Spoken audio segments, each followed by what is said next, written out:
The Supergirl trailer is out, and you can feel the excitement in the air. Yeah, that's kind of the problem. Trying to find an angle for this video has been one of the hardest things I've done this year. I am genuinely tired of these movies, and that's coming from a comic book fan. You see, Do you see? Yes, I see! while going through the soul-draining task of watching this trailer, one question kept running through my mind. Why was this movie made? Who authorized this? And who thought it was a smart decision to launch a cinematic universe with a universally beloved character, only to follow it up with basically the same character again?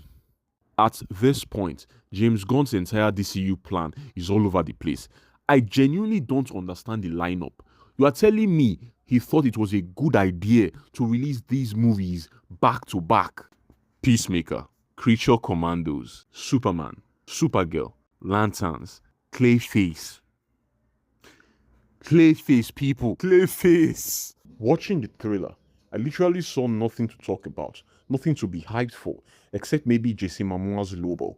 The truth is, the trailer actually killed a lot of my excitement because it felt like they didn't pick the right scenes for him. I believe Jason doesn't have to do too much to play Lobo, but from what I saw, it didn't feel like he was enthusiastic about the role, which is very funny because he actually went to James Gunn's DM demanding for the role.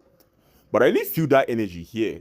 And for those dumbasses who are defending the trailer, saying you haven't seen it yet, yeah, it's a trailer. It's supposed to get us hyped. I am not hyped. On that note, I remember the marketing for The Dark Knight. Most of the ads focused on the Joker more than the titular character, and it worked. I believe a similar strategy would have been smarter here.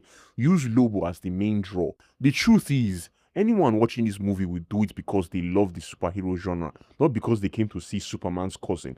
The top draw for this movie is undoubtedly Lobo. Using Lobo as the main character for the promotion would have been the smartest move anyone could have made.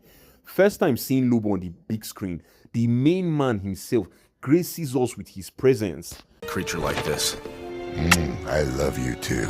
Just endless clips of Lobo talking alien gutter trash. That would have packed the cinema. But instead, we are left with this mundane, boring James Gunn template. It feels like as a society we have gotten dumber overall. Writers can't write, directors can't direct, and when it comes to something as simple as marketing, they don't even know how to build excitement around characters people already know and love. Every movie feels like it's built on shaky foundations, and it's sad. As a growing YouTube channel, I need these movies to perform.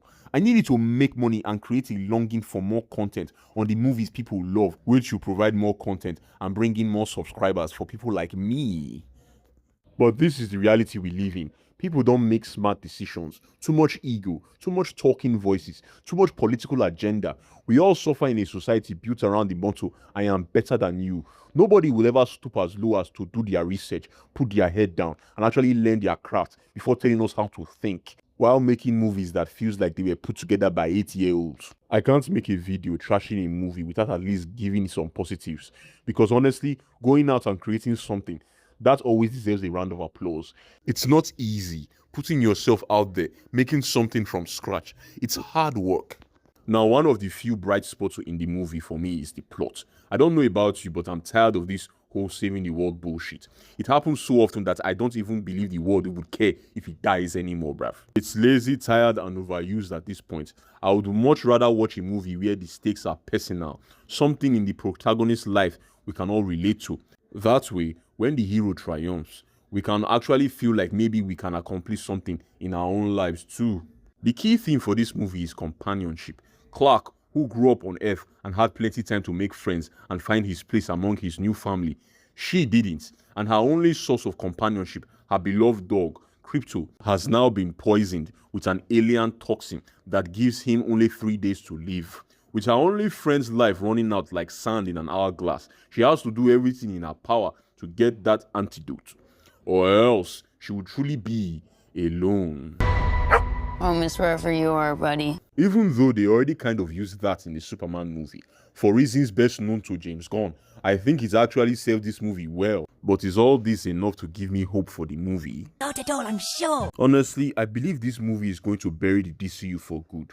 The production team's resolve is already drained, and their confidence in this movie is practically non-existent. And when this movie eventually bombs, there's no immediate film lined up to come in and save the day. No quick fix to erase the cinematic mess we just sat through. Because next up we are stuck with the Lantern series and Clayface. 8 test screenings and 3 different endings tells me everything I need to know about this film's quality. Add in the marketing decision and the current state of the superhero genre, I don't see this ending well. But hey, at least we've got Avengers and Spider-Man, don't we?